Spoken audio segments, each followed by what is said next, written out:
بسم اللہ الرحمن الرحیم۔ تالکان کے علاقے کا رہنے والا ایک آدمی جس کو شیخ ابو الحسن خرقانی رحمۃ اللہ علیہ کی زیارت کا بے حد شوق تھا، راستے کی دوری اور سفر کی مشکلات کا خیال آتا تو خرقان جانے کی ہمت نہ پڑتی۔ آخر ایک دن شوق زیارت نے اس کو بےتاب کر دیا۔ رخ زیبا کی زیارت کے لیے سامان سفر باندھ لیا۔ راستہ کٹھن اور دشوار گزار تھا، لیکن وہ ہمت کا پکا تھا۔ کئی دن تک پہاڑی اور جنگلی راستے سے ہوتا ہوا ایک طویل سفر کے بعد آخرکار منزل مقصود تک پہنچ گیا۔ شہر خرقان میں آ کر اس نے شیخ ابو الحسن کے گھر کا پتہ دریافت کیا۔ وہاں جا کر نہایت ادب کے ساتھ دروازے کی زنجیر ہلائی۔ تھوڑی دیر کے بعد ایک عورت نے کھڑکی سے جھانک کر پوچھا، کون ہے؟ اس نے جواب دیا، میں حضرت شیخ ابو الحسن کی قدم بوسی کے لیے شہر تالکان سے حاضر خدمت ہوا ہوں۔ اس عورت نے کہا، واہ میاں درویش، بھلا یہ بھی کوئی مقصد تھا جس کے لیے تو نے اتنا طویل اور کٹھن سفر طے کیا؟ معلوم ہوتا ہے تم نے دھوپ میں اپنی داڑھی سفید کی ہے۔ تمہاری عقل و دانش پر رونے کو جی چاہتا ہے۔ کیا تجھے اپنے وطن میں کوئی کام دھندا نہ تھا؟ عقیدت مند یہ ماجرا دیکھ کر ہکا بکا رہ گیا اور اس کی آنکھوں سے آنسو بہنے لگ گئے۔ تاہم اس نے ہمت کر کے پوچھا کہ حقیقت حال کچھ بھی ہو یہ تو بتائیے، شیخ صاحب ہیں کہاں؟ چونکہ وہ عقیدت کا ہاتھ تھام کر آیا تھا اس لیے خاموش رہا۔ عورت نے جواب دیا، ارے وہ کہاں کا شیخ اور شاہ بن گیا، اس نے تو دھوکے کا جال بچھا رکھا ہے، تجھ جیسے احمقوں کو اپنی ولایت کے جال میں پھنساتا ہے۔ اب بھی وقت ہے، جہاں سے آیا ہے الٹے پاؤں واپس چلا جا، ورنہ اس دغا باز کے چکر میں پھنس کر تباہ و برباد ہو جائے گا، نہ دین کا رہے گا نہ دنیا کا۔ وہ بڑا حضرت ہے، اس کی زبان اور آنکھوں میں ایسا جادو ہے کہ اچھا خاصا عقل مند بھی اس کے فریب میں آ جاتا ہے۔ بھلا نبی صلی اللہ علیہ وسلم اور آپ کے اصحاب کا یہی طریقہ تھا؟ ان جیسے لوگوں نے تو تقوی اور احکام شریعت کو پس پشت ڈال دیا ہے۔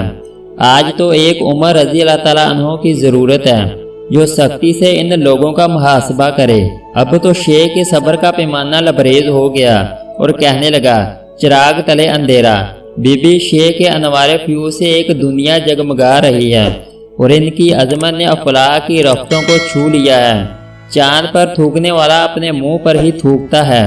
کتا دریا میں گر جائے تو پانی ناپاک نہیں ہوتا۔ آفتاب عالم تاب پر لاکھ پھونکے مارو وہ کبھی نہیں بجھ سکتا۔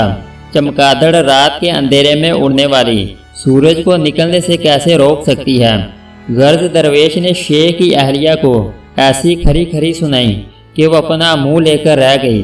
وہ آدمی وہاں سے نکل کر شہر کے لوگوں سے شیخ کا پتہ پوچھنے لگا۔ کسی نے بتایا کہ وہ جنگل کی طرف گئے ہوئے ہیں۔ یہ سنتے ہی وہ راہ حق کا مسافر دیوانہ وار شیخ کی تلاش میں جنگل کی طرف روانہ ہو گیا۔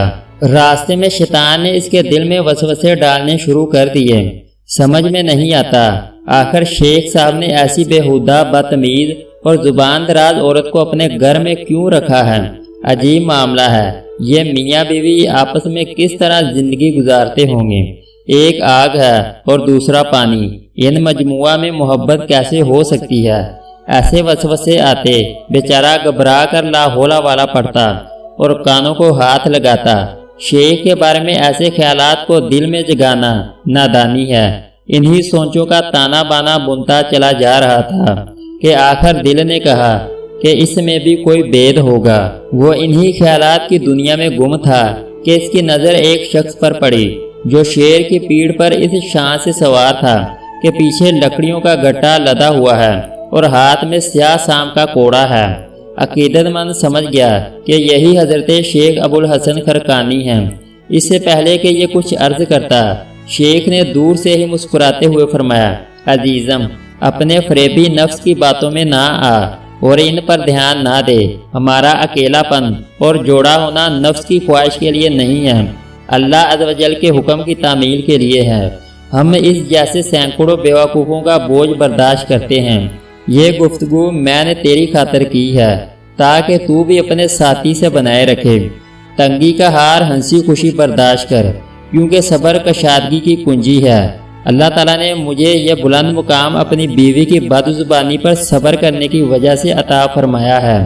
اگر میں اس کی ہراساں سرائیاں برداشت نہ کرتا تو یہ شیر میرا مطیع کیسے ہوتا؟